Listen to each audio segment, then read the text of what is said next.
And I'm going to start off today's episode with a affirmation for a badass, Ooh. aka my bestie Erin here.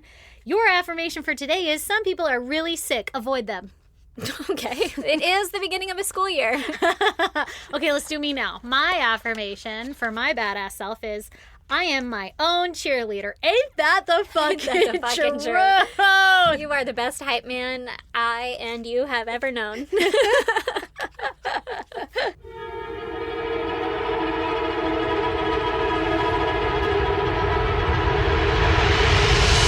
God damn! Girl, you want to hear my goddamn? Sure do. You're going to love it. Okay. I genuinely, everything's chill over here this week. Don't let me brag or anything. Yeah? Everything's been fine. I don't have a goddamn. So my goddamn is Christ. goddamn. What's going on in your world? My world.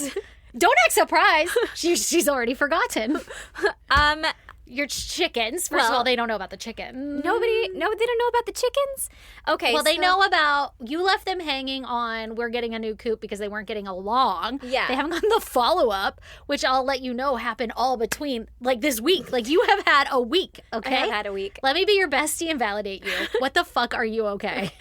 Yes, I am okay. I think they heard about Boots, one of the chickens, and that we were getting a new coop because they weren't getting along or whatever. Yes, She had that big ass hole in her side, or he. I don't know. Right. I'm not trying to Right. assign his gender. Yeah, or her and you went gender. in there and you found the little hole and it was like, oh. Yeah, and so we pulled her aside. She was in the big ass dog crate for Carl, so it was like like a human sized crate, basically. Right, yes. Yeah. Well, okay, so we got a chicken coop that came Just in time. just in time, and we built it, and now we have 2 chicken coops. And if Boots is a boy, then that'll be our fertilized egg section because Sally's in there with her because like they're besties. Can't separate obviously. them. You know, they need friends. Obviously. Like literally the next day after I moved Boots out, the big bitch that was attacking Boots, whose name is Millie.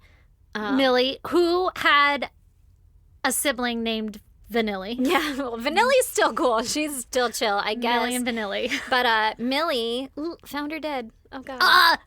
Millie's dead. Millie's dead. Millie died. We So- have a fucking casualty. We had a fucking casualty. So we got this new coop just in time because Millie was beating up on Boots. I don't know. Okay, I was going to say, who got Millie? I don't know. We how need a Millie camera. died. Who would watch a live stream of Aaron's chickens? By show of hands. Okay. 2. It's just us 2. The majority has Those spoken. are only the hands I could see. We need to know what's going on.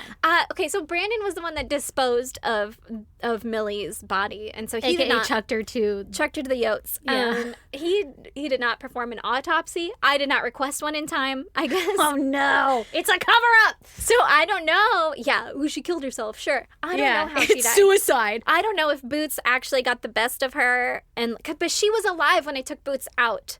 But that's when Boots was. See, I don't think I knew freshly that hurt. Boots was out at this time. I thought, because you were like, fucking Millie died. I'm like, oh, Jesus Yeah. Christ. I thought they were still in there together, and it turned into a fight. No, well, I don't know. Okay, so I had taken Boots out, and I looked in there, and Millie was in there, and she was like just laying down or whatever, just chilling. And I was like, all right, you're an asshole, right? Yeah.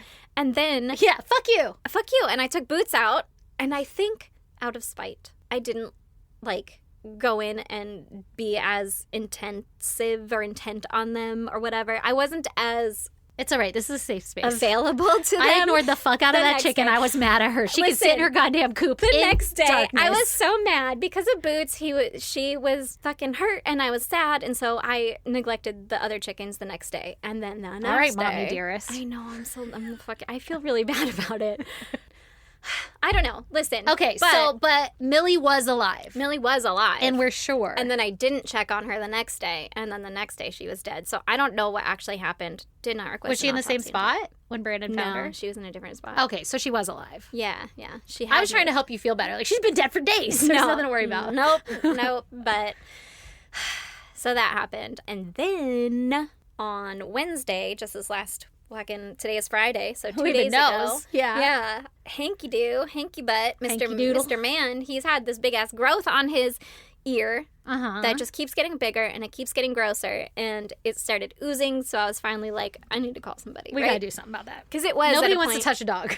Right. But it was at this point where, like, you could see the tumor, but it wasn't wet or anything. Like, it was just there. And I'm like, yeah, it's ugly, but, like, whatever. Right? Every time I saw Hank, I never saw it leaking or anything. I Right. was just like, I actually never noticed it. And then you'd be like, look at his ear. And I'm like, God damn, Well, poor guy. fucking thing. Yeah. It's Well, gotta be hefty up there. it started expanding and it got That's not bigger good. and it got oozy and it was fucking gross. And I didn't, like, he'd walk next to me and touch my leg and I'm like, this shit's gross, right? Yeah. So finally got it to be taken off or whatever. This motherfucker, girls, guys, everyone, listen. me. We did like Chickens. the I don't know, landlord special or whatever. We did like the Groupon, right? We Right. were like, hey, we want his ear taken off because that shit's gross, and also he has got like a little peanut tumor right above it, so like take that one off too. And they're like, he's not gonna have an ear. That's what they told us. You know, he's not gonna have an ear after. And I'm like, I'm fucking aware. Yeah. Why would It's they? his entire They're ear. like, ma'am, are you sure? Yeah, it's don't- fucking leaking and it's injured. Please. They said, like, you know, some people are really attached to their dog's ears, and What? they love them for their ears. And I'm like, yeah, he's got another one. Dude, that sounds like my mom. She used to always touch all the dog's ears, which relatable. And then she'd be They're like, I'm going soft. to make them into coin purses, is what she would always say. And That's I thought, weird. I mean, that is far too specific. That's weird. Have you now- done that? And now the fact that the vet is calling that out, my mom might be that one. yeah, like, oh no, we don't want to go through the surgery because then he'll lose his ear. I was like, no, that's the point. Take That's it off. why we're here. I'd rather see into his skull. The basis of your appeal right now Yeah. is that you will take his ear. yeah, I want to but see into his skull. I mean, I don't know. Can you leave a flap? Anything. Whatever you can spare. Right. Yeah. Don't shave it to the nub if you can. But like he's got. Okay. So anyway. Yeah. Okay. So we were gonna take him in for that, and then Brandon took him in, and he was like, "How much to take off the fucking other lumps and stuff too, right?" And Yeah. they were like, "Whatever." It's the non-profit Can I get a vet 2 for that we 1? found. Yes, literally. Like he's already gonna be under. Trim his nails, take out these lumps, take off his ear, blah blah blah. They're like, he's gonna come back a new dog. I'm like, yeah, for sure. That's the point. Yeah, that's the point. We've We're got going to him lay back down now. the money. We might as well. I mean, if you're Send gonna put it. him under once, he's Yeah. old. So like, I don't know how many times you can do that. Might as well clean Right. him out first. You know, He doesn't feel that old to me. he's 10. That's crazy. Yeah, but they're like, he could live till he's 16, and I'm like, I don't think that one's going to make it to 16. Are these gonna open? God, I don't know. Or we're I going was to be gonna say, doing God, this I hope again. he does, but like, also, I want him to too. Don't get me wrong, but like the lumps on our dogs lately, there ain't they're no way. lumping. Yeah. Well, he got his 2 giant masses, the one on his shoulder and his armpit, taken off. So he's got this big old shave and the fucking Frankenstein staples, and then his ears all fucked up, and he's in this big ass lampshade cone. He's gonna feel so much better when it's all healed. Though. I hope so. He's gonna hear everything. But all this motherfucker knows is that he got into the Jeep one day for a ride. And came back. Woke up Without happy an as ear. can be. And then came back and he's loopy as fuck. He stands in the kitchen. Just fucking wiggling. How long is he gonna be on drugs? Like 2 weeks. Damn. Yeah. He's fallen over standing up. Poor I'm like, baby. I'm gonna cut back. He probably feels great. I think he does. It's like this shit is wonderful. Yeah, he just goes and lays down. This morning, I had given him the drugs, but they hadn't kicked in yet, so he jumped up onto my bed, and then they kicked in, and I'm like, he can't get down. He's gonna piss my bed. Yeah. That's just where he lays now. Aw. Yeah, poor but little he'll be better and all the things, hopefully, after all this. But poor fucking guy, I bet he hates us. I'm sure he doesn't. Ridiculous. Anyway, that's my goddamn, I'm dealing with a lot right now. Yeah, you are. A lot of My farm is falling apart. it's not falling apart. You're doing a great job. You're just doing standard maintenance. Standard maintenance. Who knew? I am in those backyard chicken groups and stuff, and they're like, if you're not willing to cull your chickens, then you shouldn't even have them or whatever. And I'm like, yeah, but like, Girl, they cost $3 online. can you fucking Chill. save them? Yeah, Yeah, yeah. they're okay. Like, we respect them as living beings. And if there happens to be a casualty as you're trying your hardest, so fucking be it. Yeah, It'll be okay. Yeah, but like, I'm not gonna kill it because she was being mean to the other one. I'll Yeah. just spend all my money and make another enclosure. I don't know. I'm doing it wrong. You're doing great. I'm aware. Don't gaslight yourself. You're doing great. Do you guys want to Uh-oh. hear my case this week? I sure do. All right. This week, on episode 397 of I Said Goddamn, I'm going to tell you about Roy Den Hollander. Royden? Is that one name? Roy Den Hollander is Oh, the last okay. name. Den Hollander. It's got to be Swedish or something. I was thinking the same thing. Maybe I wrote it Maybe down. like Let's find from out together. Holland. Because Is that why we feel that Den way? Hollander. See? You know, it feels right. See, I agree with you. So, Roy Den Hollander. He was born on September 26th, 1947, making him a Libra, Ooh! whose traits are often described as fair-minded, diplomatic, and charming. Oh, okay. He's, it's going to be fair, if nothing else. Yeah. He's a really diplomatic guy. I'd argue that he did not possess any of these traits, but you will learn. The one that I did last week, had strong communication skills, and she's the one that killed the guy in the courtroom. Oh, I was well, like, just communicating her feelings very strongly. very clear. I understand. Okay, so Roy, he had at least two brothers. One was older, named Frank, and the other named Roger, who died as a child, though I'm unclear of how or when. Okay. Like, I don't know if it was at childbirth or if he got to know him and then he died, some tragic accident, like fucking Johnny Cash in the sawmill or some shit. I don't know. Jesus. Okay. Very specific. I know, right? Anyway, his brother Roger died. Okay. Roy grew up in Midland Park, New Jersey, which is a small community about 25 miles outside of Manhattan that is known for generations of family growing up and living there. And so it's like one of those towns that you never leave. But like everybody knows each other. Not like you're stuck there. Like it's a desirable town to be stuck in. But like just generations of families have lived there. Okay. And his family was one of them. In the 50s, his family purchased some property in the Catskills. Ooh. Fancy. Which is about an hour and a half from their home in New Jersey, and built a cabin there for the family to spend summers. Very nice. Very nice. Fancy. Fucking, you have a summer home? Get out of here. In the Catskills. Yes. Despite having a family vacation home, Roy described his childhood as deeply unhappy, and he blamed his mother for that. Jesus. Okay. Well, let me tell you why. Okay. He said that from the age of 5 on, he always recalled that his mother would often remind him that she regretted having him That's rude. and that she should have listened to her father and aborted him. Oh my God. Yeah, so she wasn't. 5? Yeah. 5 on. Like, Yeah, you but know. like, Yeah, imagine he saying remembers. that to your kid. That's you crazy. know? They're older than that. That's crazy. That's wild. Yeah. And it was like a comment, like, I should have listened to my dad. I should have gotten rid of you. Oh my God. Roy also alleges that his mother tried to poison him as a child. It's a late term abortion. I don't know how, why, or what. Is that what we're calling it? But he deeply hated her for He's that. 144 weeks or months. Why do they do that? So Roy did not get along with his mother. Yeah, So obviously we have some deep-seated childhood issues here. I think mostly Roy's mom didn't get along with him. Right, exactly. In 1965, Roy was one of 234 students in his graduating class at Midland Park High School, Okay. which was the largest graduating class in the school's history. So I'm just trying to demonstrate how small the school is. I was like, wow, that's a small class. Yeah, exactly. His college years are a bit unclear and confusing as to what schools he attended when, but we do know that based on a resume that he published online around 1980 to 81, Roy worked in television news as a political producer, writer, and assignment editor at WABC TV in New York, which is the main station in New York for the ABC network.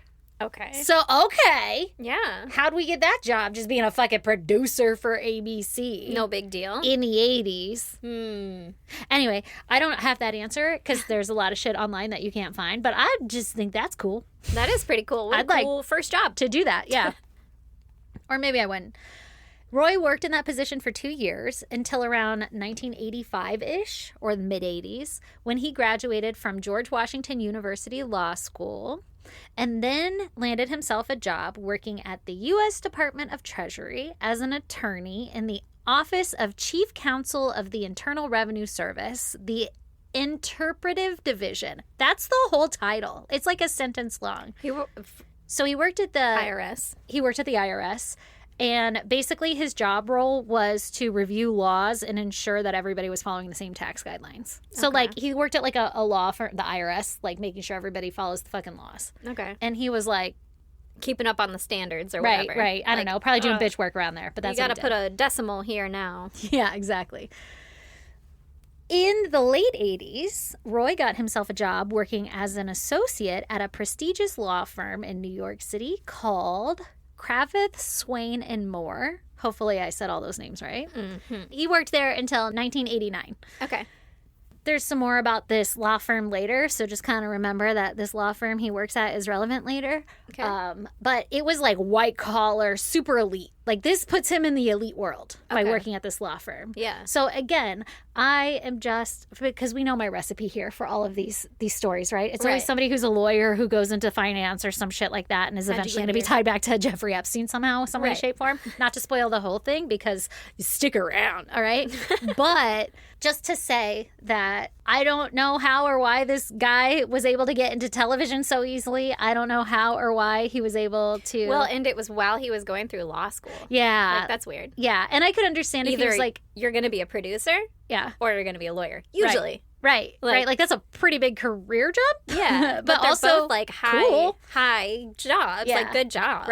Right. And then, unless he was an excellent student, which again, I don't know all this. We're missing a lot of context. So it could be he was just an amazing student and landed all these jobs. But as somebody who has researched all these bastards for a while now, I feel like it's the same recipe. Yeah. And I don't know his family ties. I didn't dig back that far. We didn't have enough time. So who knows if but we're all in New York and New Jersey in the same area as all these other rich motherfuckers who became billionaires and did all this dirty shit, right? Yeah. So maybe he was just a really good student and he got this job because he graduated top of his class and all that. And then he landed at a prestigious white collar, putting him in the elite echelon of the world. But now he has access to all those people. Right. At least. If he didn't before, he for sure does now. Yeah. And he has ties to the IRS.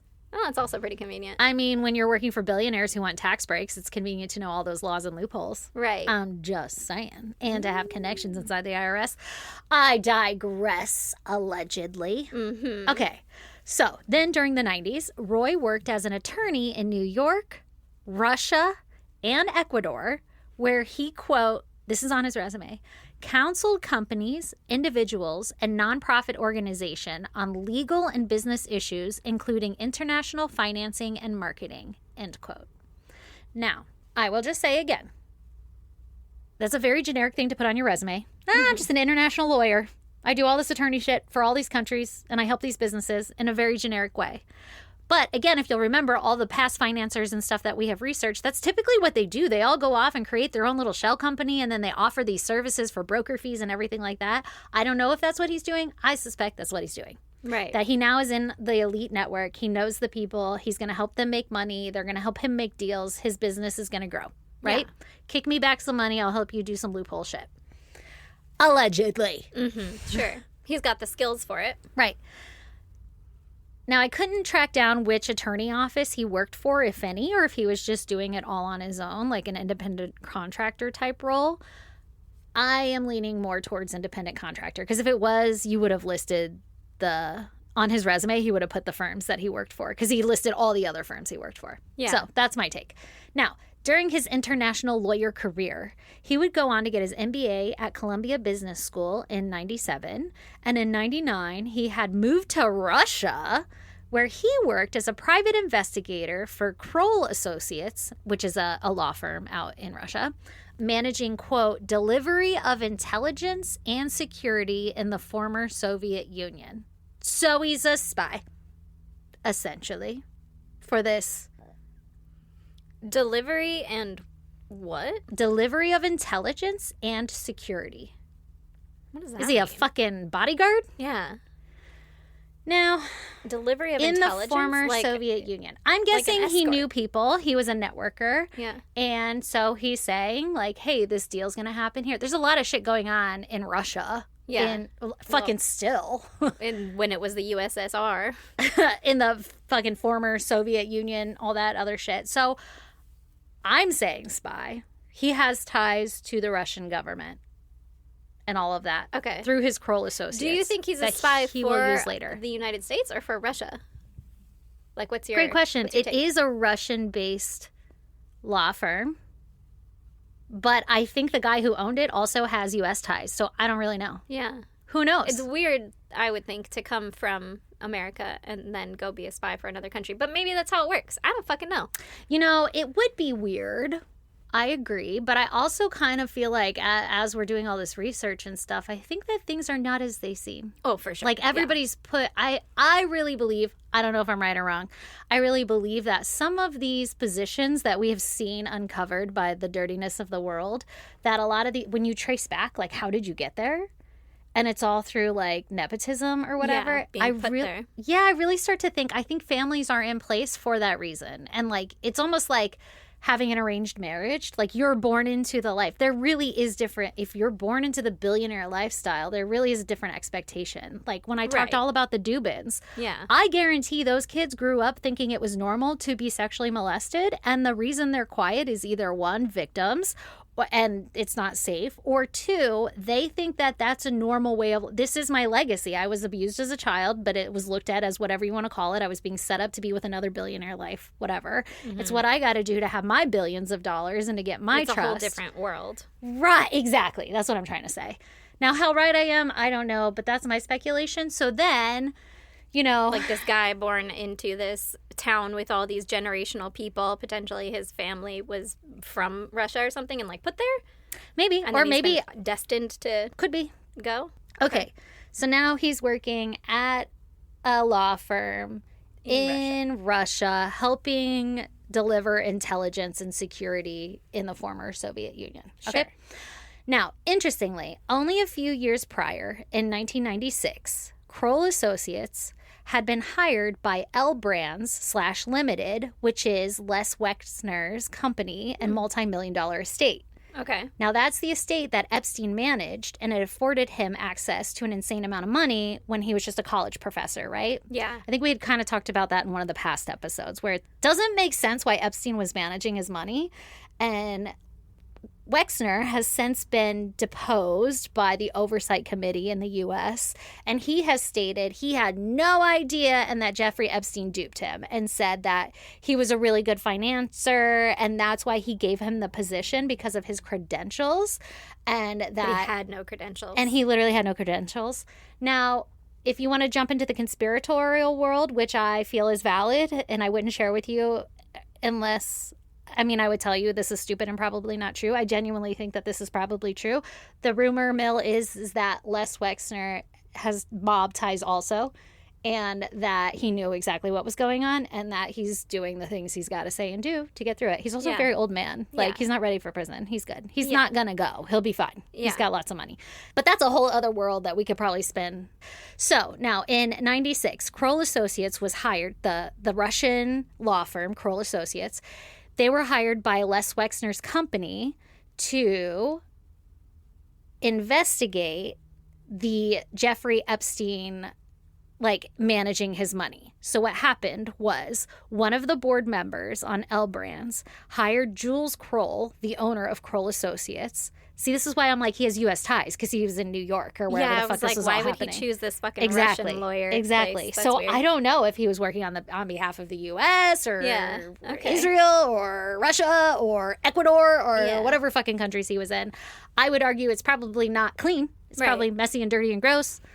Anyway, so one of the board members on L Brands hired Jules Kroll, the owner of Kroll Associates, on his own without Wexner's knowledge to investigate Jeffrey Epstein to determine if he was lying about his resume and his actual ability to manage Wexner's money, his fortune, And they found out he was. Well, and then they fired Jeffrey Epstein and he didn't become the person that he is now. Wouldn't that have been a beautiful turn of events? Okay. That is not what happened. No. Instead, what happened was that this board member was really concerned about the influence that Epstein had on Wexner and like how he was moving, so he hires this guy privately. Kroll, the investigator, lawyer, whatever the fuck you want to call it. Actually, they're all the same thing. I don't know. Anyway, so the lawyer who is investigating. Yeah, the attorney. I don't know. Whatever. So Kroll, he put his lead investigator on the case, which was a man by the name of Thomas Helsby, who determined that Epstein was in fact lying on his resume and that he never even graduated college, and he worked as a roofer in Brooklyn, which I had never heard before. So I was like, ooh, that's wild. We got the skinny. He used to be a roofer. The firm confirmed that Epstein was a bad guy, right? Yeah. But declined to provide any further specifics, which is why I'm like, I don't know who Kroll worked for then. But they were just like, yeah, he's a bad guy. Yeah. But they wouldn't give, say anything to the board member who hired him, right? Because, again, Wexner doesn't know that Epstein's being investigated on behalf of Wexner. So the board member is like, what'd you find on Jeffrey Epstein? And they're like, he's a bad guy, but we're not going to go any further, right? Okay. Wexner has no idea. So I searched everywhere to see what Wexner's board determined after this finding.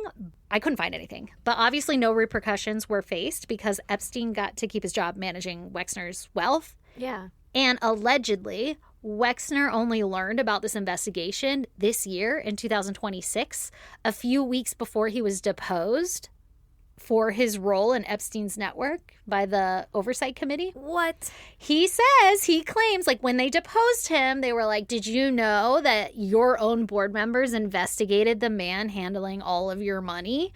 And he went on, Wexner, it's decided that between Wexner and all of the banks, like JP Morgan, Bank of America, that Dutch bank, all these banks, that's the reason Epstein was able to traffic and molest so many individuals, is because they are the linchpins in all of this. Well, yeah, they gave him the opportunity, the means, right? Not the motive. He had the motive, but they gave him the entire means to follow through with it. Right. And Wexner says, I had no idea. I just found out about that. Bullshit. I call BS.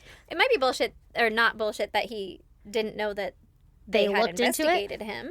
But if my company that I was hiring found something like that out, I would be very upset that they didn't tell me.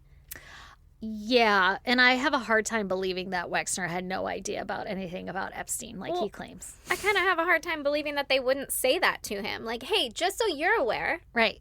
This guy's a bad apple. You might not want him with all your shit. Go to any of these colleges, or he fucking he did my roof last year. You know? Yeah, right? I feel like they would tell him. I don't know. And you can't find anything other than they were investigated. And they did come back and say, yeah, guy's lying to you. And then nothing happened. Mm-hmm. Which also, every time I find these things where it looks like it's going to blow the case wide open and then nothing happens, I'm like, oh, it's because the U.S. government is complicit with this. Otherwise, something would happen. Or there'd at least be continued dragging on litigation or something. Well, there's enough people that are complicit with it. At any rate, either the police taking the report or the people in charge, somewhere or the is fucking stopping governor or whatever. Somebody's hushing it, repeatedly. Yeah. So there's a system in place for such an event, right? So the reason that I share this connection is because based on this timeline, this places the investigator who found Jeffrey Epstein to be fraudulent, the Thomas Helsby guy, as the lead investigator at the time that Roy worked at the firm. Okay. So they were coworkers, or Thomas could have been his superior. I don't really know. But they probably knew each other. I would argue. They worked at the same company. Yeah, exactly. And it's the same company investigating Jeffrey Epstein, which I find very interesting. Yeah. And do I have a lot of answers for you guys as we go through all this? No. So be taking notes. When you have a thought in your mind, pin it, because I want to hear them all. Okay? So, very interesting, right? Around the same time that Jeffrey Epstein is being investigated, Roy now works at the Kroll Associates. Yes. And nothing ever happens to Epstein. Now, by 1999, while living in Russia and working at Kroll Associates, Roy met a Russian model by the name of Alina Alexandrova Shipalina. That's a great name. Yeah. She went by Angelina Shipalina, which I love. Okay, anyway. So, but he met her at a local Moscow bar. Okay. Now, Angelina introduced herself as a model, a former national high jump champion. Look at her. Impressive. Probably tall and thin. Mm-hmm. And a beauty queen, originally from Krasnodar, Russia. I'm probably saying that really wrong. Krasnodar. Like you nailed it. Krasnodar. Yeah, Russia. So the two fell in love, and by March 2000, Damn. Are you telling me they got married? Wasn't that a year? They traveled from Moscow to her home region in Krasnodar, and they got married. She was in her early 20s, and Roy was in his 50s. Oh, no. Yikes! And she's a model. Oh, no. We've seen this recipe before, right, guys? Yeah. Do we all see the similarities? Do we see how I'm not making it up? She's a model at a bar, and he's a fairly important guy who in works the white World collar Network, who probably has gobs of money. I'm sure he was invited to that bar for a specific reason, but I digress. What reason? You decide. Who else was at that bar? They get married, right? Okay. Shortly after the wedding, they moved to New York, granting Angelina U.S. citizenship. Mm-hmm. However, As is the compromise. tradition. Yeah.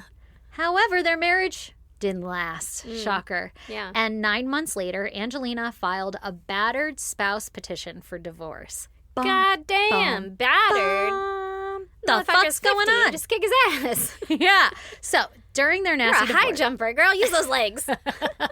fucking karate kick him in the throat. Yeah, What are we high doing? kick that motherfucker. You could jump over him. What are we doing? Run away. Why are is we he doing? battering you? Honestly. Not So- blaming a victim. No, for sure. Just We're being saying, in fucking- jest. Also, kick his ass because Yeah. he deserves it. Exactly. So during their nasty divorce, legal battle shit, right? Yeah. Roy accused Angelina for working with a Krasnodar modeling agency, which he claimed was the front for the Russian mafia. Okay. Speculation is the name of the agency is Storm Models. I'm probably saying that wrong too. It's like Storm Models. And the speculation that it's that agency is because it was the most dominant agency for scouting local talent in Krasnodar, specifically at that time. Okay. So it's like the one that was around. Yeah, they're like, well, all the modeling agencies have kind of turned out to be a little shifty. So that was the Right. big one. It was Right. That's the most shifty. It belongs to the mob. Especially during the 2000s. Yeah, right. Like, this is the height of the modeling agency Yeah. doing weird shit. in the malls. You So- have a really specific look. Yeah. Yeah. Here's my card. Please go away from me. Yeah, don't talk to me. So Roy's like, hey, she's part of the fucking Russian mafia. This is a setup. This is some bullshit. He says that she only married him to get a green card and was working as a mafia prostitute. Ugh. He alleges that Angelina was the former mistress to a Chechen warlord. I'm probably saying it all wrong. I don't know much about Russian history, but shit was fucked up, okay? And so there was a warlord by the name of Rusla Labazanov, Obviously. killed it, who was accused of belonging to organized crime and was convicted of murder, was accused of money laundering, racketeering, selling illegal arms, basically Jesus. all the usual Fucking rap sheet. yeah, well, like all the usual mob shit, Yeah, right? yeah, yeah. And, like, he's Yeah. a Russian He was mafia in guy. the mob. Got it. Roy alleges that when Angelina was a teenager, she was involved as Ruslan's mistress, which if you're a teenager, you don't get to pick to be a mistress. So I don't know what Roy's argument here is, other than you're going to be like, hey, she's being abused. Right. He thinks he's pointing something out, but in reality, he's pointing out child abuse and pedophilia Yeah. and the whole ring. Exactly. And so he's like, oh, she was his mistress, and when she met Roy He at means that victim. Yeah, exactly.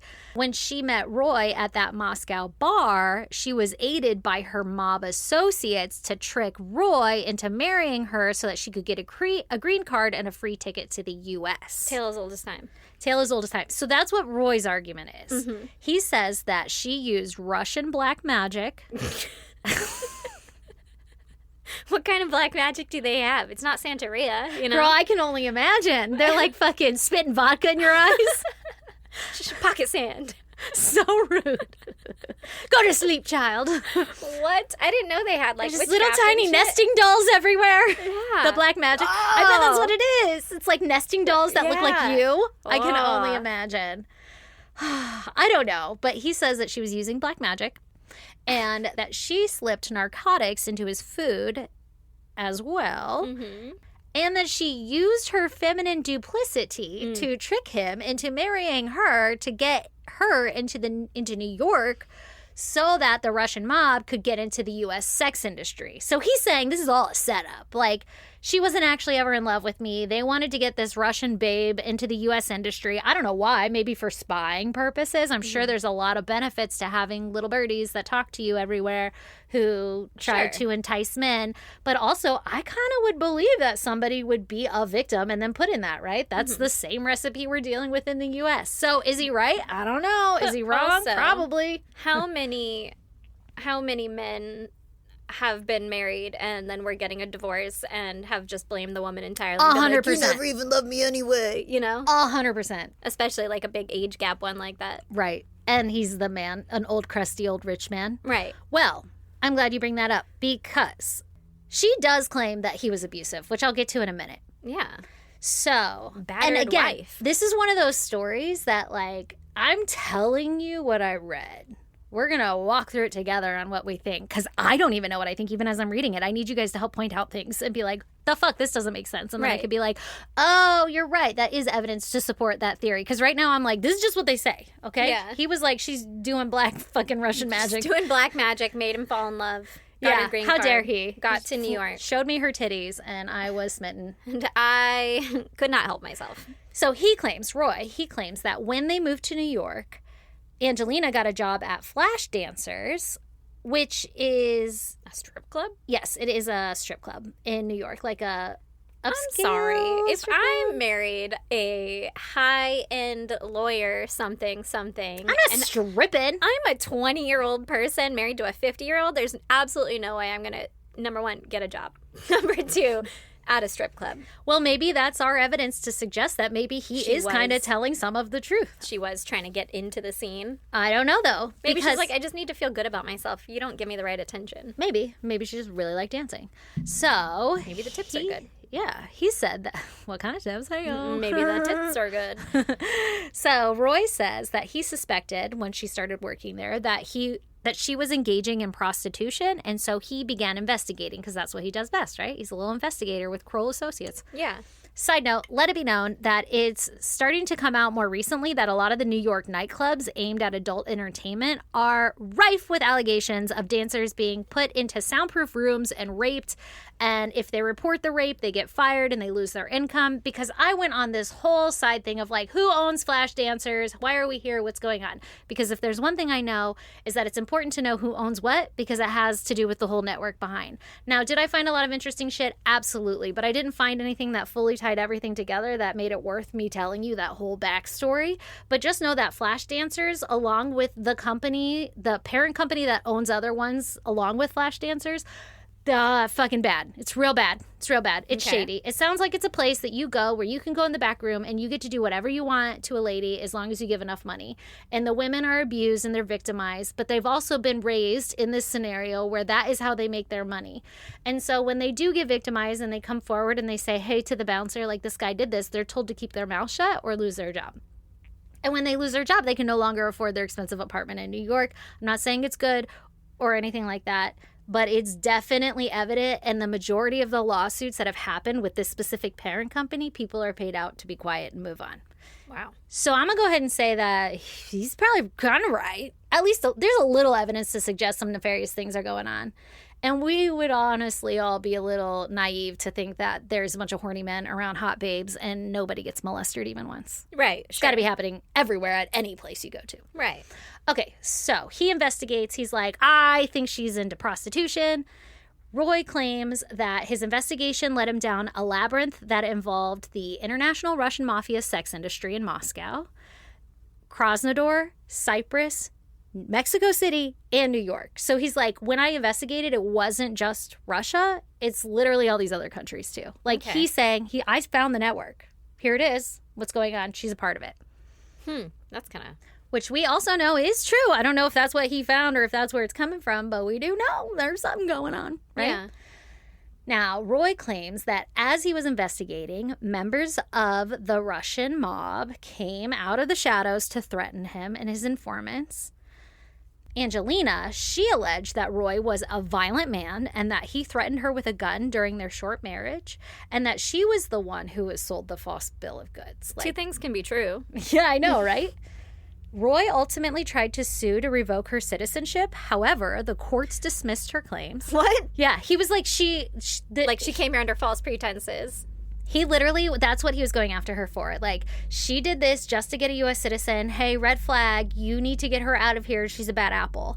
And then the courts heard all of this, and they were like, yeah, but she says you're threatening her with a gun, and she's way younger than you. Yeah. Like, this looks like abuse. This looks predatory. Uh-huh. And so the courts dismissed his claims as delusional rants, and Angelina was granted permanent U.S. residency under the Violence Against Women Act.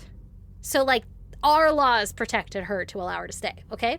So whether or not she's an infiltrated prostitute or whatever you want to call her of the Russian mafia, I don't really know. But she did get to keep her citizenship. So I'm guessing the courts found enough evidence that she was being abused. Yeah.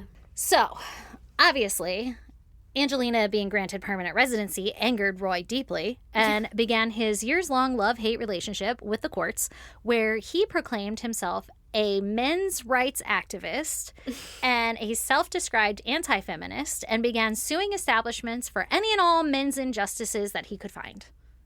Girl. This motherfucker, he's on a mission. He went scorched earth. Okay? That was his villain origin story, and now he's just going after all women everywhere. Yep. Okay. Or, to save all men, depending on how you want to look at it. Half glass full, half glass empty. Well. So, Roy would be involved with these lawsuits that he would conjure up, where he would sue New York nightclubs over having, quote, ladies' nights promotions, where the ladies would get free or heavily discounted drinks. See, the reason that I don't think that he's saving men and he's attacking women during this is because he could just make that's what he's doing. A men's night. You know? Do something you could positive argue for the that. men. Yeah. And that's saving men. Right. Instead, you're just being a dick. 100%. Yes, you've got this guy clocked. Okay, good. Just making sure. Yep. He would sue them for having ladies' nights, right? Yeah. He also worked to sue universities as well for offering women's studies classes. Like the dude, okay. Open a men's studies class. Yeah, do it, man. No one's going to show up. Or we will and mock you and tell you your lies. I mean, it's not going to be a fun class. Right. It's going to be a dark one. It's going to be a dark one. And I think they just call that history. It's just a different name. Right? But I digress. So, yeah. This gained him media attention, him suing all these establishments, right? Yeah. And so he got on MSNBC, Fox News, The Colbert Report, where everybody's interviewing him, being like, so what are we doing, men's rights? He did himself no favors, though, because he comes across as a dick. As a total dick. That's because that's all he's doing. Women. He's not coming from a place of love for men or a good place in his heart. He's coming from a place of hatred towards women. Honestly. That's not going to get you anywhere. No, it's not going to get you fucking anywhere.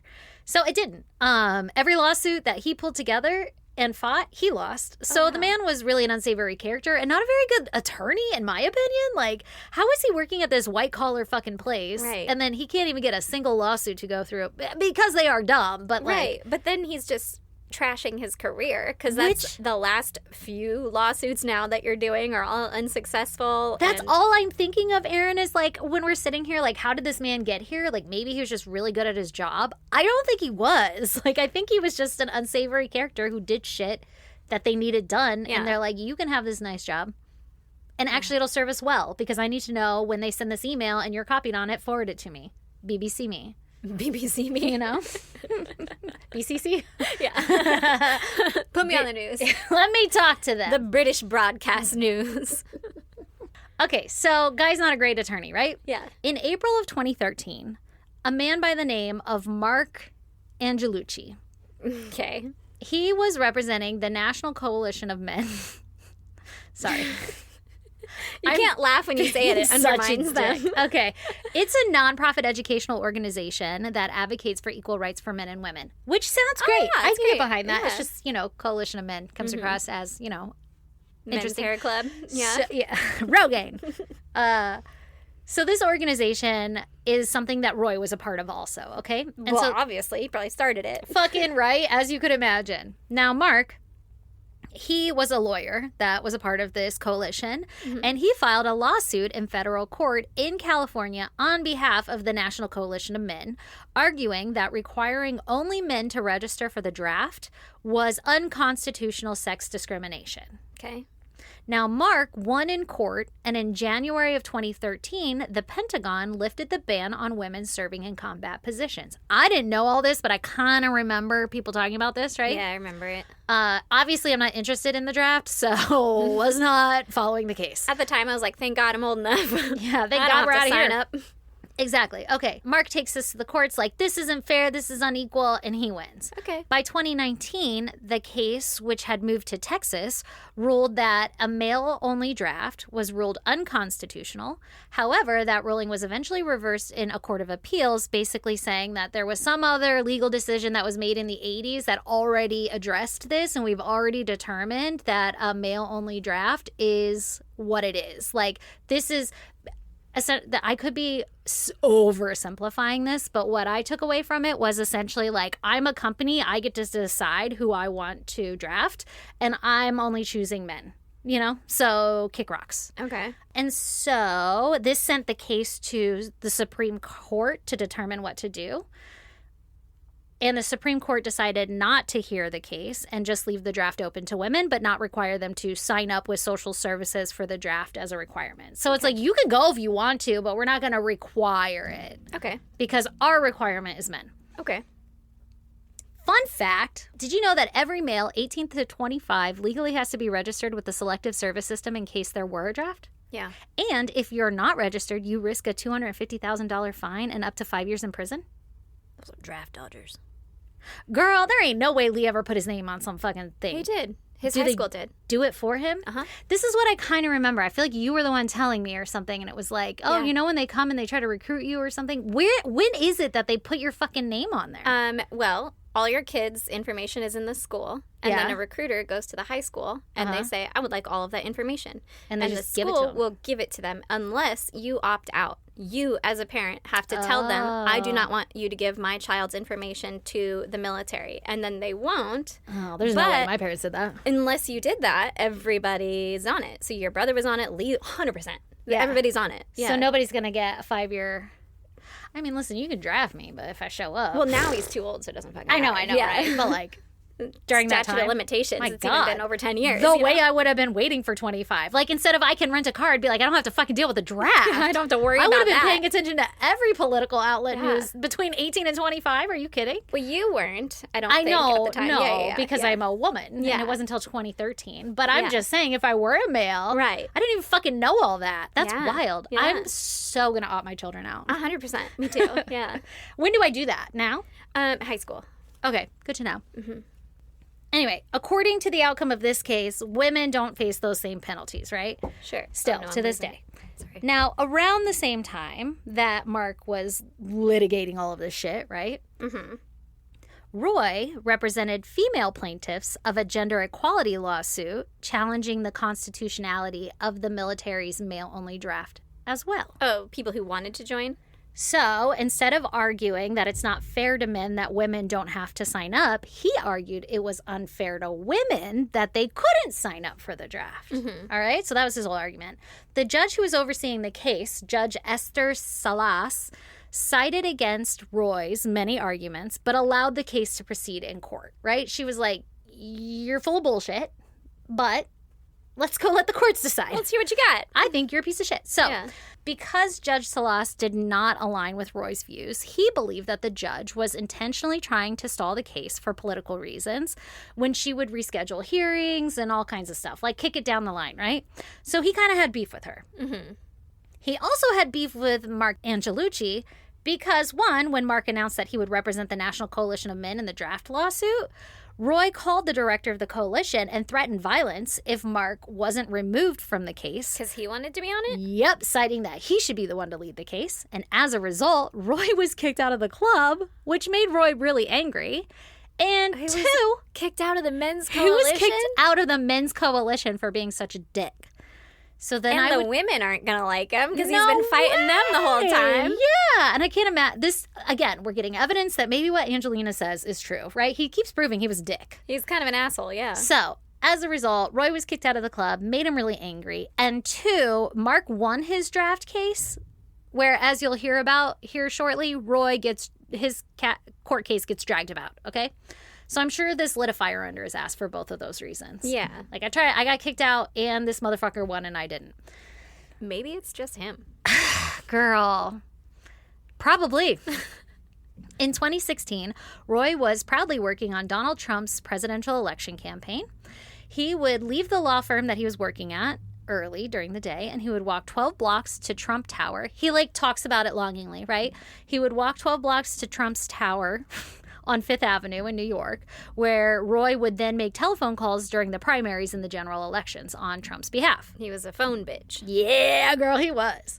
He says that it was mostly aging boomers helping at the call center. So him. But occasionally, a hot young model. Oh, gross. A hot young model chick would show up to make calls, but he noted that they never sat next to him. So I just say all this just to be like, you know, we got to get into the mind of the guy. This guy thinks that he's a victim, that Yes. all women are victimizing Yes. him. But Yes. in reality, he's an aging boomer who's trying to hit on fucking young women. Right. So he's a creep. Yep. And he's mad that people are not wanting to sit by the creep. Yeah, that's exactly right. So We've all met this guy. Girl, I was thinking in my head, like, how many times? How many times? Yeah. And then you're going to blame me? I'm sorry you were leering. Yeah. No, I felt seriously. uncomfortable and I stayed on this side of the room. Yeah, get the fuck out of here with your goddamn fragile ass ego. Okay, so Roy, I digress. Yes.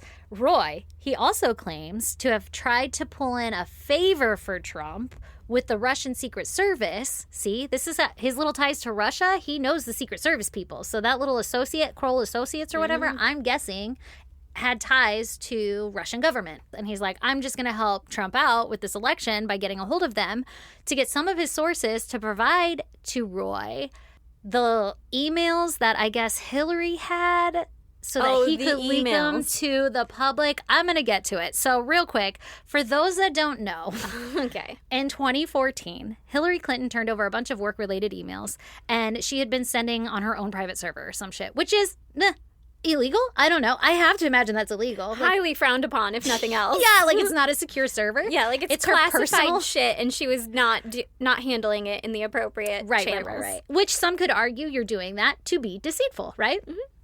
So, And some could argue that she's just dumb. right. And some could argue Two things can be true at the same time. Okay, so she hands over a bunch of work-related emails that she'd been sending over on her private server. There was like 30,000 emails. Yeah. And henceforth known as the emails. yeah, actually, I think there were more emails. There was actually 30,000 emails that were unaccounted for when she handed them over because they had been deleted prior to handing them over to the State Department. And so everybody, including Trump, was like ranting and raving during his little election because obviously he was running against Hillary, right? Mm-hmm.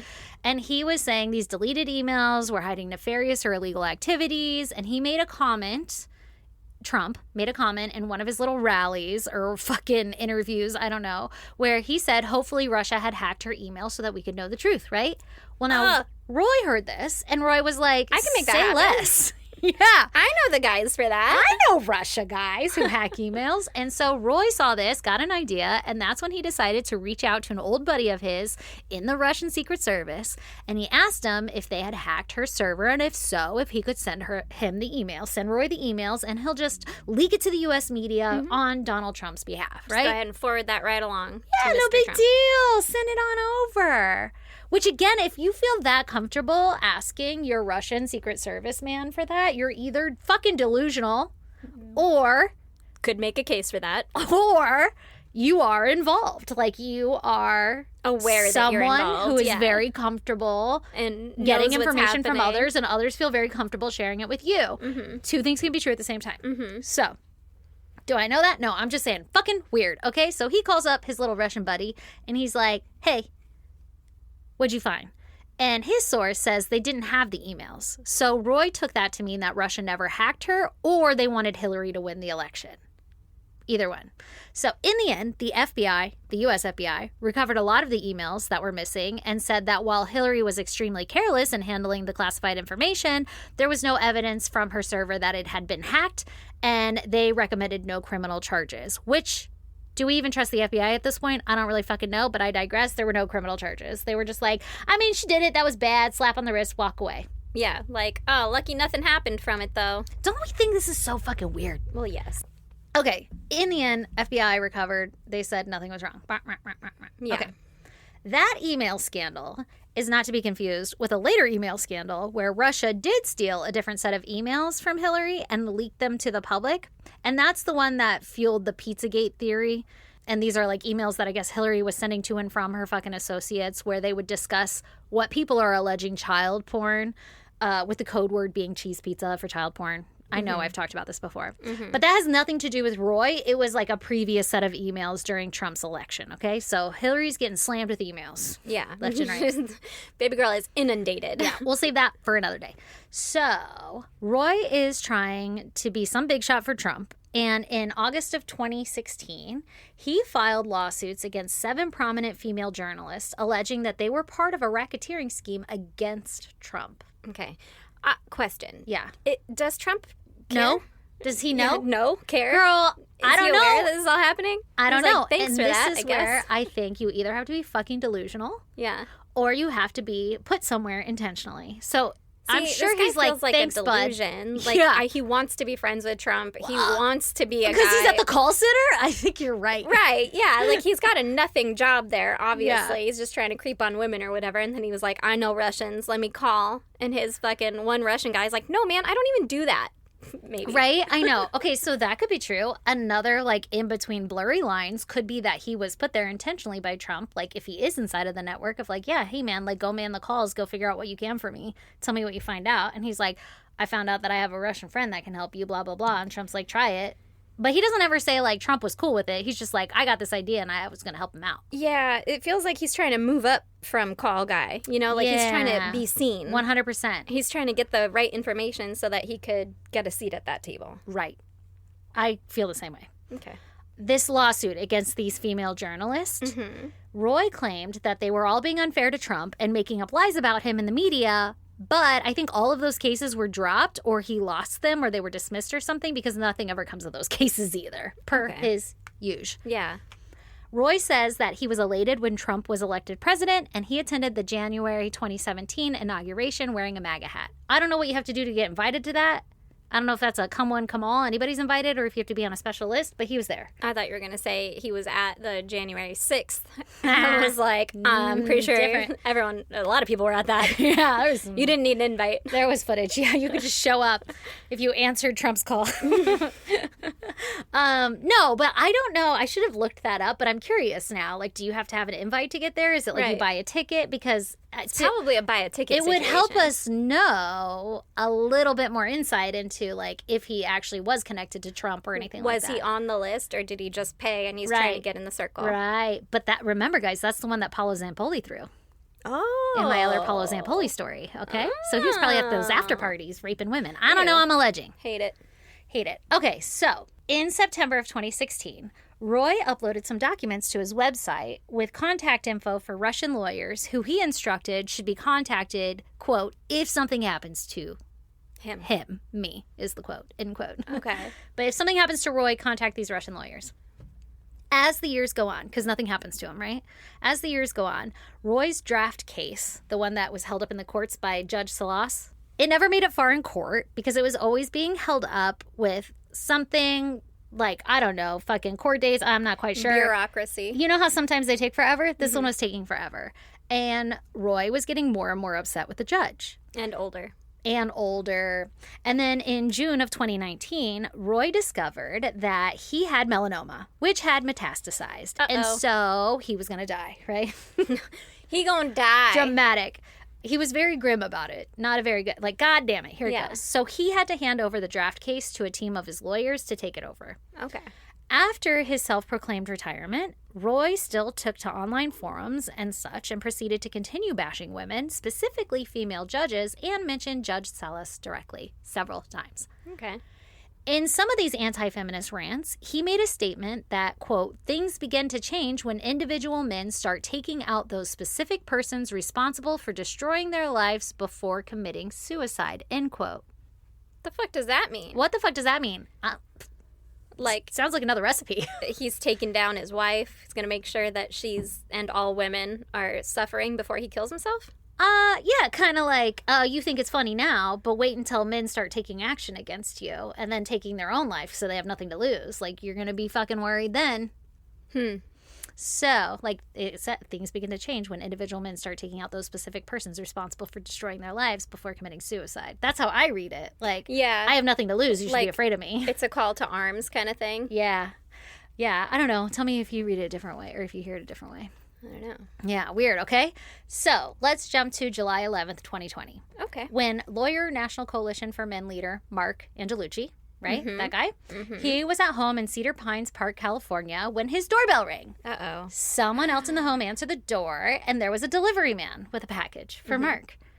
And the delivery man specifically requested that he hand-deliver this package to Marc. So Marc comes to the door, takes up the package, and is shot immediately by the delivery driver. Yeah. The delivery man jumped into his vehicle, which no one was able to get a description of, and he drove away. It was a van that said flowers on the side. There was a lot of speculation of FedEx. Like a FedEx, people saw a FedEx man in the neighborhood around the same time. But then anything I found was like, nobody could confirm if FedEx was in the area or not, which I feel like you should be able to confirm that. But it wasn't publicly available online for me to find. Right. I could have stolen a FedEx truck or something, Or just too. the uniform even, and just been in Yeah. like a normal car. And Yeah. like you see a FedEx man walking around because he's like casing the joint out looking, I don't know. I don't know. Nobody gets a description of the car. The assailant drives away. Marc was pronounced dead at the scene when the paramedics arrived, so the shot had been fatal. Oh, my God. Also, like, I get that you didn't get the court case and stuff, and he's, like, your career rival, I guess, technically, kind of. But, like, can't you just be happy for the men group that you're in? That he's they winning won? for them? They Like, won, kind of. hey, it's a technically. win for all of us, right? I don't think this man has that capability. I think he's Yeah. like, you know, Him or nothing. a little bitch. Yeah, sounds like it. So, with not much to go on in terms of a suspect, right? Because nobody got a description. It was a delivery man. He jumped in the car and drove away. I have no idea what kind of car it was. I don't even know. Like, Yeah, and how many people has this lawyer pissed off, I'm sure, right? exactly. So, the FBI opens a case and they began investigating Marc's murder to determine who would want him dead. Meanwhile, 8 days later, July 19th, 2020, Judge Esther Salas was home in New Jersey, hanging out in her basement. I don't know what the fuck she's doing in there, when a delivery man rang the bell, rang the doorbell. Her 20-year-old son, Daniel, and her husband, Marc, who was a defense lawyer, he answered the door, and the alleged delivery man opened fire on the two, leaving her son, Daniel, dead, and her husband, Marc, in critical condition. Oh, my God. Not even the judge, okay? The assailant ran off after the initial shooting, and Judge Salas was spared, but police immediately believed that she was obviously the target of the attack. Yeah, but, like, that's a really dumb assassin. It's a really dumb assassin, just, like, open fire on the first two.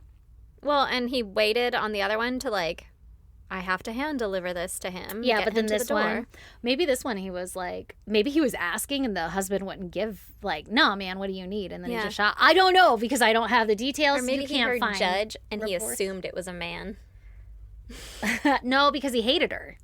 Remember? Yeah, but it's This the is assassin is just here's Judge Salas or Oh, whatever. oh, I and see. he's like, got it. I Probably see. got him. Yeah, maybe. He's like, let me talk to the man of the house. I like the way you think. Okay? So, the FBI obviously opens an investigation into the shooting.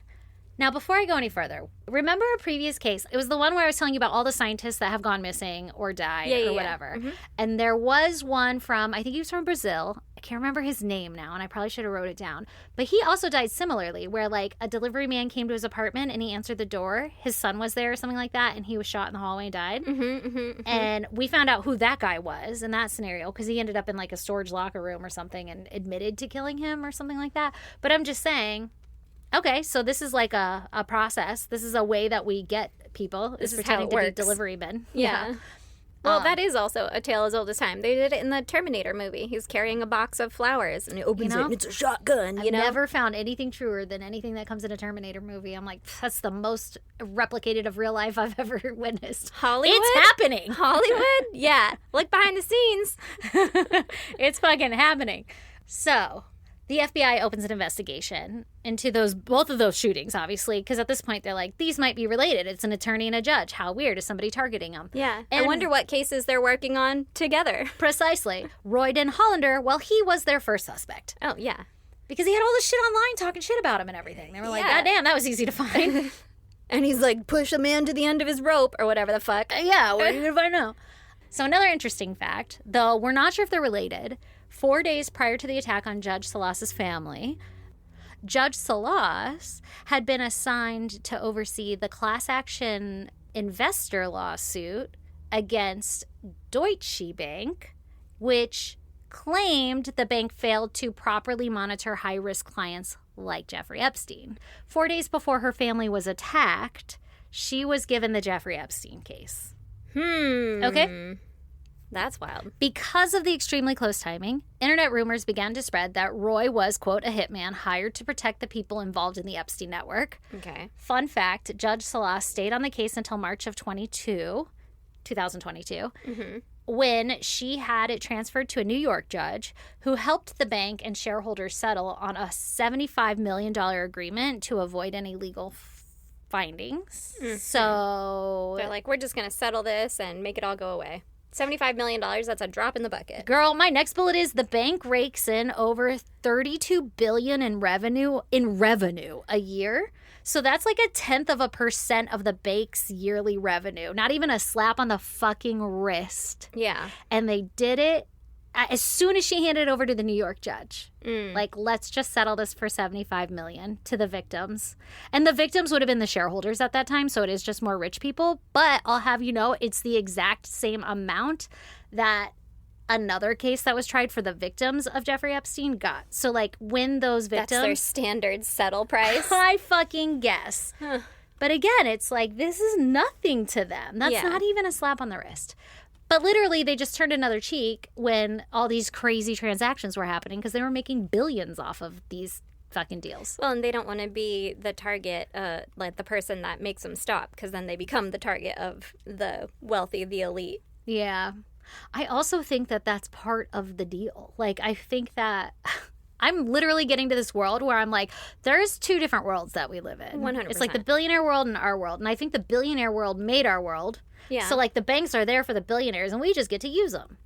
And we're like, hey, regulators. And they're like, oh, yeah, we'll look at that. And then they're like, fucking nerds, you know? Loser, go back, We'll give sit them down. a fraction of a percent of something. They'll leave us alone. We'll brush us all under the rug. And the mess continues, you know? I could be crazy, though. So... Two things can be true. back to the murder investigation. That's true. The following day after the attacks on the Salas family, Roy Den Hollander was found dead off a road in upstate New York. Off a road? From what appeared to be a self-inflicted gunshot wound to the head. Do you think he self-inflicted it? I'm going to tell you the story and then I want to hear your opinion. Okay. His rental car was found on the same road that he was on. I don't know if he was near it, far away from it, had he parked it and walked. It was just like, he was outside of the car. He wasn't in the car, okay? Okay. But it was on the same road that he was on. But, like, he had gotten there. Uh-huh. He was about 1,000 feet from the Catskills cabin that he grew up in, like spending his summers in with his family. Inside the rental car was a list of 3 other judges, 2 oncologists, remember he had cancer, and other targets, which included Judge Salas, Marc Angelucci, and the actor-comedian Jim Norton, who I guess Roy was suing for slander at the time of his death. That's funny. I think I remember when that was happening. What happened? I don't know. I don't remember anything about it, but I remember Jim Norton coming out and being like, "What the fuck, guys?" like, or whatever. Like him being upset so about something funny. at the time. Yeah. Well, anyway, this guy was trying to sue him for slander. You know what I'm gonna do? I'm just gonna write down a list of people. Yeah. And then carry it with me everywhere. I'll speculate wildly. 100%, yeah. But it's going to be like, I don't know, I'll find out who owns the 7-Eleven. I know, and I'm going to be like, she's just setting us on a wild chase. But it'll always be somewhere fun. Like, and then the ice cream And then I'm place. going down a water slide. Yeah, Because exactly. they were a ride Whee! attendant at a water slide park. It'll be like a treasure map for after I die. Wait, that's going to be so fun. I hope I'm not like a million. I do hope I am a million. Yeah. I hope I'm dead before Same. you. I don't want to do that. That sounds Jesus. awful. Let's go together. Okay, deal. So, fucking weird shit. He's dead. Finds in the car all these names, right? Basically a hit list. Yeah. They also found Marc Angelucci's address along with a FedEx envelope addressed to Judge Salas. So we have the FedEx envelope. We have information. If he was posing as a FedEx driver, there's some sort of kind of Do you think leads. he was doing it? If he had the FedEx package, is he in town with them? Like, are they in the same place? Girl, that's what the FBI was like. It was Roy. Roy did it. Roy was the one. Oh my God. Roy was the one running around pretending to be a I thought he delivery hired man. somebody. Well, I like the way you think. This is why we're telling the story, because I don't trust the FBI anymore. I have questions. And That's all fair. of these things, while we can explain away with logic and reason, there is also equal amounts of uncertainty, or it could also be that two things can be true at the same time. Right. So then I'm just trying to keep all my little mind's eyes open to like what makes the most logical, least effort sense, right? Yeah. I mean, he probably did do it on his own. He thought he was a strong, capable man, you know? And if they're all in the same, like, region area, New Jersey, New York area, potentially. Yeah. But I just, for whatever reason, I just assumed that Well, he had hired someone. Mark was in California, but it was 8 days prior. So you can get to California back to New Jersey Yeah, in 8 days. in 8 days, yeah. But You can do it in less time if you're wealthy. fucking, especially if you have your own fucking charter, Right. you be there You do that now. in an afternoon. Yeah, exactly.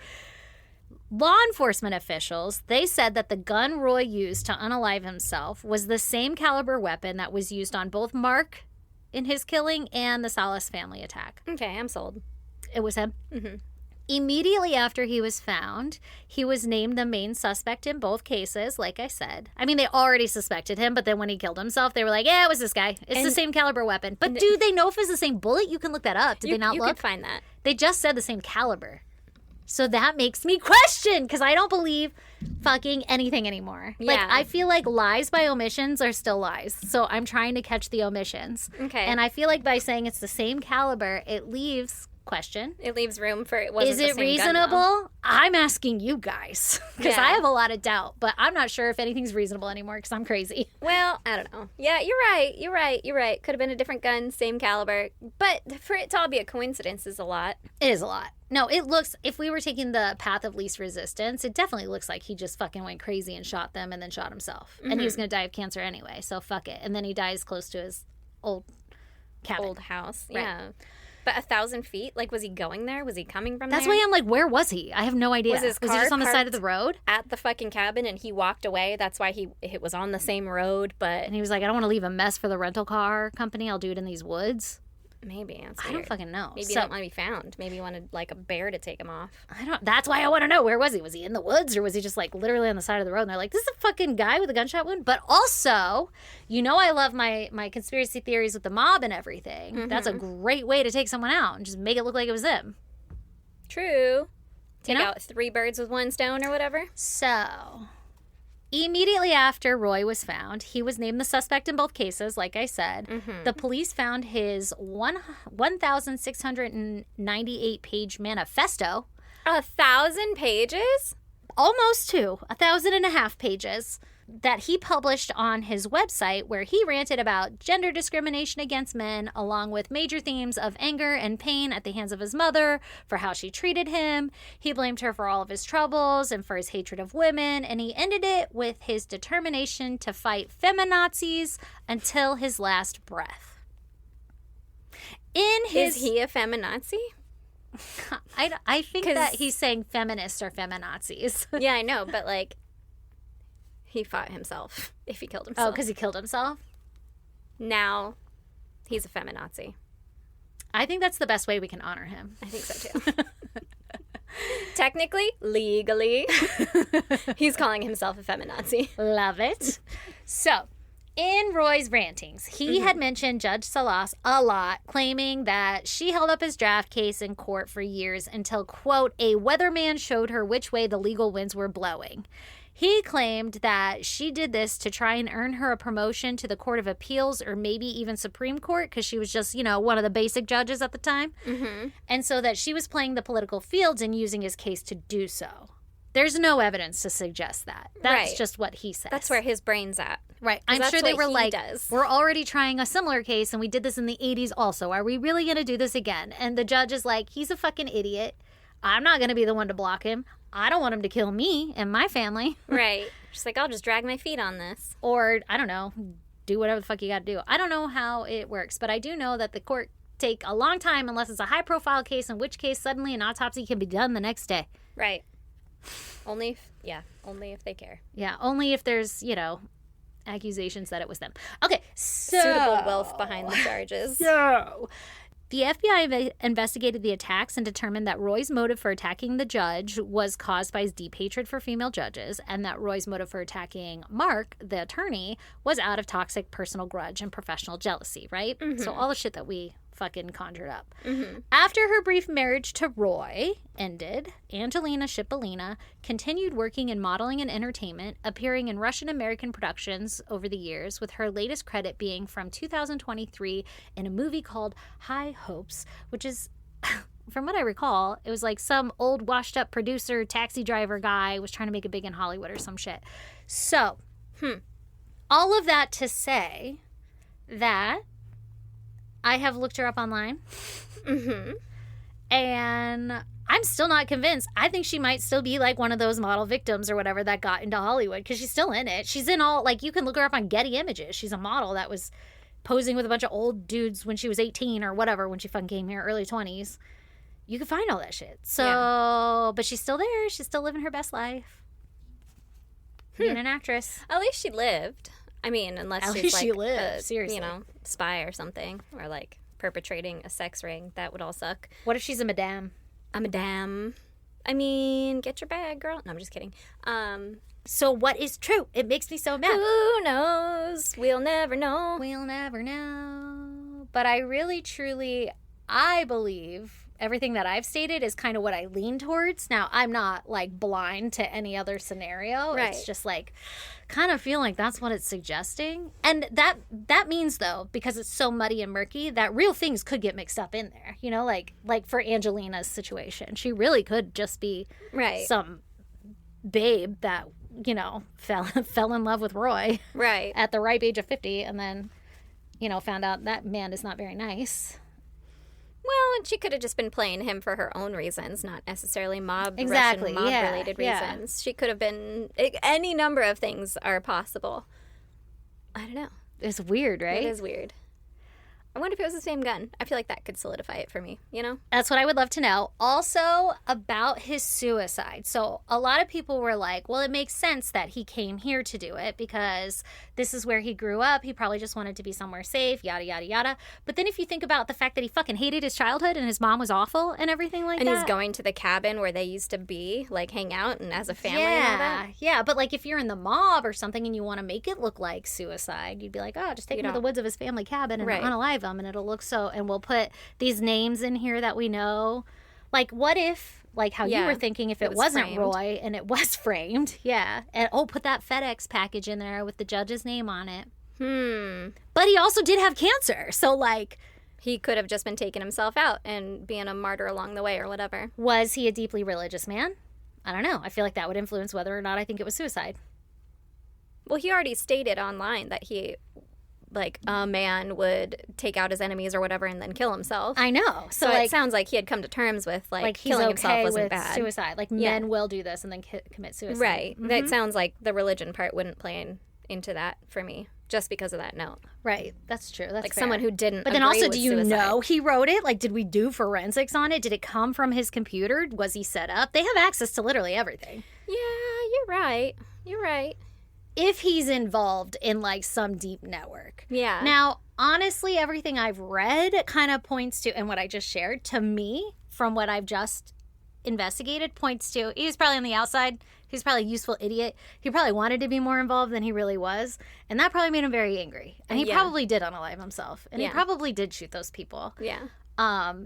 I think the same thing. I think he wanted to be on the inside. He wanted a seat at the table. He wanted to be Trump's bestie. He tried to pull strings. It wasn't working. Like, he wanted to be the guy. But like, he would have gone to Epstein's Island. 100%. But I couldn't find him at Epstein's Island. I couldn't find, like, just Googling in the files and shit. Oh, like, if he was a important person, he would have gone to Epstein's? Oh, I mean, like, or if he just, was given the opportunity. Both. Yes. Like, yeah, given the opportunity, 100%. Like, if he were on the inside of the network that we are proclaiming or whatever and knew Epstein, he'd have been on the island. And I couldn't find anything, so either the FBI scrubbed his name or he didn't go to the island, you know? Which I would lean more towards. He probably didn't go to the island. I feel like he wasn't invited to the island. Yeah. And he really wanted to be. But I share the case because, to me, it shows enough evidence on the ancillary parts that this little network does exist. Like, it's here. And it's the Epstein. It's literally, like, the judge was dealing in the Epstein case. the case about, like, did this bank allow Epstein to traffic these women? Yeah. I don't know. I Like, don't know, that's, man, but that's a Epstein is just, shocking like, coinky-dink. A spoke on the wheel, right? He's just a cog in the machine. There's 47 other ones. Oh, yeah. Well, and the case involved Epstein and others. It wasn't specifically just Epstein, so I guess I should state that too, because that matters. But also, it makes me think, again, if you were to lean towards, like, this is part, like, it was a conspiratorial murder or whatever, or he was framed or whatever we want, like, something nefarious is going on. Yeah. It is kind of weird that there's so many little Epstein ties. So, I don't know. Yeah. I don't think I'm smart enough to fully pin it all together, other than I think that they are somehow, at least at the very bare minimum, in the same circles. Yeah. It's suspicious. Is suspicious. I don't Anyway. know. That's wild. Yeah. So welcome to my brain, guys. Yeah. I like it here. Thanks. It's convoluted. It is. It's confusing. It's real confusing. I'm probably wrong about a lot of stuff too, but you still got to consider it all. There's a lot of trails. Mm-hmm. That's cool. Well, look at you. I found another trail just this morning. I was like, fuck it, we're done. Gotta stop. Gotta cap it somewhere. Yep. So if you guys want to follow us on social media, we're on Instagram, Facebook, X, TikTok. Our handle is @ISGD Podcast. If you want to email us, you can do that at isgdpodcast@gmail.com. Or if you would like to snail mail us, you could do that at P.O. Box 2764, Spring Valley, California, 91979. 9. And we love you guys. Thanks for coming along. Bye.